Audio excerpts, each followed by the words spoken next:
Breve resumen de la historia de Roma antigua. Roma, leyenda y orígenes de la sociedad romana primitiva. Según la tradición oral fuertemente teñida de leyenda, Roma fue fundada en el año 753 a.C. por los gemelos Rómulo y Remo, que habían sido amamantados por un Herodes en los bancos del río Tíber, donde habían sido arrojados. Durante una disputa, Rómulo asesinó a Remo y se convirtió en el único gobernante de la ciudad. Tribus como los griegos, latinos y sabinos se fusionaron, dando origen a una nueva estirpe, los romanos. Pero los datos de años no son verificables la mayoría de las veces hasta el 300 a.C. aproximadamente, ya que las fuentes epigráficas faltan casi por completo. Son a lo sumo las fuentes arqueológicas las que hacen posible una clarificación de las bases históricas del poblamiento y el establecimiento de un cuadro cronológico fiable sobre la evolución interna de la sociedad y del estado temprano romanos. Los comienzos de aquel asentamiento en la colina del Palatino puede ser considerado como núcleo del desarrollo urbano de Roma. Se retrotraen, muy posiblemente incluso el siglo X a.C.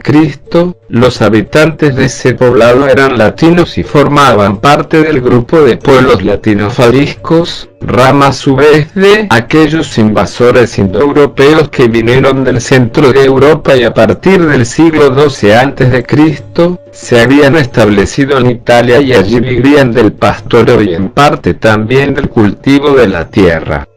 En las cercanías, sobre la colina del Quirinal, se asentaron sabinos, que pertenecían al grupo de pueblos oscumbro de los invasores indoeuropeos. Sus clanes quedaron progresivamente absorbidos en la comunidad latinoparlante, y un tercer factor en la historia temprana de Italia que fue el importante influjo de los griegos, particularmente en el plano cultural, que desde mediados del siglo VIII a.C. habían puesto pie en el sur de Italia.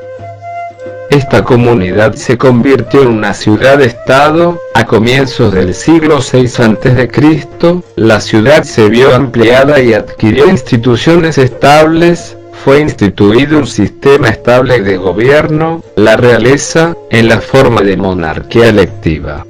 Este proceso era claramente inseparable de un acontecimiento histórico de decisiva importancia, que fue la dominación etrusca en la que Roma había caído. Las instituciones y la forma de gobierno fueron establecidas según el modelo etrusco, y el poder fue ejercido por reyes etruscos. La cultura, la religión y la estructura social de Roma, en una ciudad-estado, se debió a los etruscos. La organización política se conformó en la Liga de las 12 ciudades, cada una gobernada por un rey. Los nobles, de cuyas filas salía también el rey, poseían las tierras más fértiles y presumiblemente también las minas. Al mismo tiempo dominaban por completo la vida política, puesto que integraban el consejo de los ancianos en las ciudades y cubrían las magistraturas. Los estratos bajos estaban compuestos por los grupos dependientes de la nobleza, es decir, los criados domésticos, atletas y bailarines, también artesanos, mineros y los campesinos, trabajadores agrícolas atados a la gleba y obligados también al servicio militar.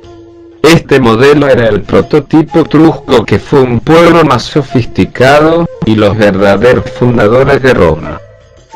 La dominación etrusca también fue despótica, como Tarquinius el Soberbio, quien fue el último de los 7 reyes de Roma, expulsado de la ciudad en el 508 a.C., es un hecho histórico auténtico. Roma fue liberada del dominio de los reyes etruscos por un levantamiento de la nobleza antimonárquica.